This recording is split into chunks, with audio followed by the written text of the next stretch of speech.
আলহামদুলিল্লাহি রাব্বিল আলামিন ওয়াসসালাতু ওয়াসসালামু আলা আশরাফিল আমবিয়াই ওয়াল মুরসালিন ওয়া আলা আলিহি ওয়া আসহাবিহি আজমাইন।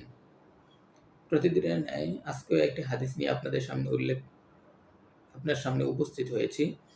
হাদিসটি হচ্ছে যে রাসূলুল্লাহ সাল্লাল্লাহু আলাইহি ওয়াসাল্লাম বলেছেন, কোন ব্যক্তি যদি শুক্রবার জুমার দিনে রাসূল সাল্লাল্লাহু আলাইহি ওয়াসাল্লামের কথা অনুসারে সূরা কাহাফ তেলাওয়াত করে, তাহলে আল্লাহ তাআলা তাকে কিয়ামতের বা দাজ্জালের ফিতনা থেকে বাঁচিয়ে রাখবেন। তো রাসূলুল্লাহ সাল্লাল্লাহু আলাইহি ওয়াসাল্লামের এই হাদিসের মাধ্যমে বোঝা যায় যে দাজ্জালের ফিতনা কত ভয়াবহ ছিল, যেটা সাহাবায়ে কেরামকে বলেছেন, এবং সাহাবায়ে কেরাম প্রতি শুক্রবার জুমার আগে বা পরে শুক্রবারে এই সূরা কাহাফ তেলাওয়াত করতে থাকতেন। তো শুক্রবারের এই আমলটা হচ্ছে আরেকটা আমল হচ্ছে যে রাসূলুল্লাহ সাল্লাল্লাহু আলাইহি ওয়াসাল্লামের উপরে বেশি থেকে বেশি দরুদ শরীফ পড়া। কারণ রাসূলুল্লাহ সাল্লাল্লাহু আলাইহি ওয়াসাল্লামের শাফায়াত ব্যতীত কিয়ামতের দিন কোনো মানুষ সেখান থেকে বের হতে পারবে না। কোনো মানুষ সেখান থেকে নিস্তার পাবে না। কারণ রাসূলুল্লাহ সাল্লাল্লাহু আলাইহি ওয়াসাল্লাম যখন শাফায়াত করবেন, যখন রাসূলুল্লাহ সাল্লাল্লাহু আলাইহি ওয়াসাল্লাম আবেদন করবেন, তখনই কিয়ামত শুরু হবে।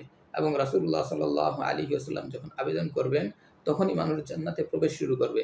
এবং রাসূলুল্লাহ সাল্লাল্লাহু আলাইহি ওয়াসাল্লাম যখন আবেদন করবেন, তখনই আল্লাহ তাআলা জাহান্নাম থেকে বেছে যাররা পরিমাণ ঈমানওয়ালাদেরকে বের করে আনবেন।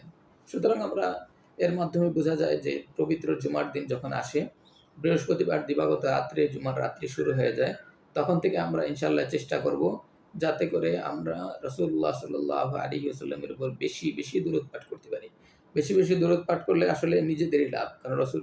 কারণ রাসূল সাল্লাল্লাহু আলাইহি ওয়াসাল্লাম বলেছেন, মান সাল্লা আলাইয়া ওয়াহিদান সাল্লাল্লাহু আলাইহি আশরান।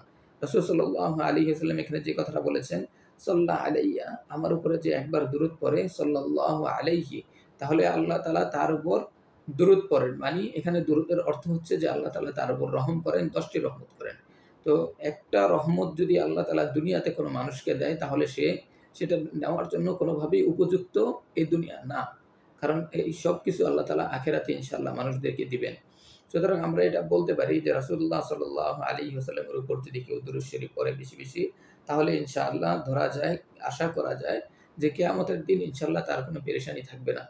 কারণ রাসূলুল্লাহ সাল্লাল্লাহু আলাইহি ওয়াসাল্লামের উপর একবার দরুদ মানে আল্লাহ তাআলার পক্ষ থেকে ১০টা রহমত পেয়ে যাওয়া। আর ১০টা রহমত পেয়ে যাওয়া মানে দুনিয়া ও আখিরাতে সফল হয়ে যাওয়া। আর যেহেতু আমরা মুসলমানরা সাধারণত বিশ্বাস করি যে আখিরাতই হচ্ছে আমাদের আসল দিন, আসল দুনিয়া, আসল থাকার স্থান। সেখানে আমরা ভালো হইলে আমরা হব চূড়ান্ত সফলকাম, আর যদি মন্দ হয় তাহলে আমরা হব চূড়ান্ত ব্যর্থ। আল্লাহ তাআলা আমাদের সবাইকে আমল করার তৌফিক দান